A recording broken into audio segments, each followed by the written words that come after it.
नमस्कार, खबर प्रधान देख रहे हैं आप और मैं हूं सजल रघुवंशी। स्वागत करता हूं नई पॉलिटिकल बकैती की। भैया, पॉलिटिकल बकैती तो इस देश में कौन कर रहा है ये आप समझ ही गए होंगे। एक पार्टी है, जातिगत जनगणना के खिलाफ हुआ करती थी कभी, लेकिन बिहार चुनाव से पहले जो उसने यू टर्न लिया है वो देखने वाली बात है।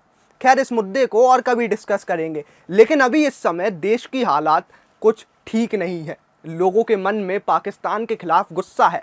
कुछ लोग सरकार से सवाल पूछ रहे हैं, तो कुछ लोग तो भैया ऐसे भी हैं जो सुरक्षा के एक्सपर्ट बने बैठे हैं। यहाँ तक कि उन्होंने तो इस मामले की पूरी जांच सुप्रीम कोर्ट से करवाने की ठान ली। यानी पूरी कोशिश कर ली थी कि सेना के कॉन्फिडेंस को हम ख़त्म कर देंगे। वो तो भैया भला हो न्याय के मंदिर यानी सुप्रीम कोर्ट का, जो उसने इन सभी याचिकाओं को ये कहते हुए खारिज कर दिया कि क्या तुम लोग सेना का मनोबल गिराना चाहते हो। खैर, हमारे देश में भी कुछ बेवकूफ़ लोग हैं जिनकी कमी नहीं है। आए दिन हर शहर, हर मोहल्ले, पूरे देश में भरे हैं ये लोग। वैसे बेवकूफ़ से याद आया कि जब भी बेवकूफ़ लोग घबराए हुए होते हैं तो वो अपने सामने वाले शक्तिशाली दुश्मन के एक्शंस को कॉपी करना शुरू कर देते हैं। दरअसल भारत ने जैसे ही NSA बोर्ड का गठन किया, आलोक जोशी जी को उसका चीफ बनाया, वैसे ही पाकिस्तान बिलबिला उठा। यहाँ तक कि उसने तो भैया अपना नया NSA तक नियुक्त कर दिया। लेकिन नियुक्ति की घोषणा करते करते पाकिस्तान के सूचना प्रसारण मंत्री ने एक गलती कर दी, और वो गलती ऐसी है जैसे कोई बच्चा भी पकड़ ले। आपको बता दें कि जब पाकिस्तान के सूचना प्रसारण मंत्री नियुक्ति की जानकारी दे रहे थे, तब वो बोलते हैं कि हम यानी पाकिस्तान खुद आतंकवाद से परेशान है। अब भैया, अगर ये चंद डॉलर में बिकने वाले लोग अगर आतंकवाद से परेशान हैं, तो क्या हाफिज सईद इनका आका लगता है या फिर इनका चचेरा भाई लगता है जो उसे लाहौर के मोहल्ला जौहर में छिपाए हुए बैठे हैं। भाई साहब, पाकिस्तान तो छोड़िए, इनका आका भी इस समय डरा हुआ बैठा है, यानी हाफिज सईद। उसे डर है कि कहीं हाफिज भी लादेन की तरह ही ना निपट जाए। सोचिए पाकिस्तान कैसा देश है जो इंटरनेशनल लेवल पर तो ये रोना रोता है कि हम आतंकवाद के दुश्मन हैं, आतंकवाद से परेशान हैं, और उसी देश में एक आतंकी सिविलियन एरिया में छिपा हुआ बैठा है।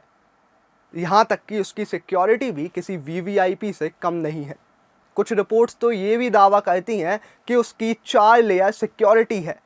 ऐसे में अब अगर भारत को एग्जाम्पल सेट करना है ना, तो सबसे पहले तो हाफिज को उड़ाएं, ठीक उसी तरह उड़ाएं जैसे लादेन को उड़ाया था अमेरिका ने। इसके अलावा कुछ रिपोर्ट्स तो ये भी दावा कर रही हैं कि पाकिस्तान का एलाइट क्लास, यानी जो वर्ग जो मिलीनियर है, मल्टी बिलियनियर है, उसने तो पाकिस्तान छोड़ना भी शुरू कर दिया है। और पाकिस्तान में इतना पैसा किसके पास होगा, ये तो आप समझ ही रहे होंगे। सेना के वो अधिकारी जिन्होंने खूब पैसा कमाया, ब्लैक में कमाया, दोनों देशों को लड़वा के पैसा कमाया, उन्होंने तो अपने बच्चे पत्नी समेत खुद भी देश छोड़ना शुरू कर दिया है। माना जा रहा है कि इन सभी लोगों के पास भर भर कर पैसा है, और ये पैसा डॉलर, पाउंड, यूरोस में स्टोर है, क्योंकि पाकिस्तान की करेंसी का हाल तो आपको पता ही है कि कैसा है।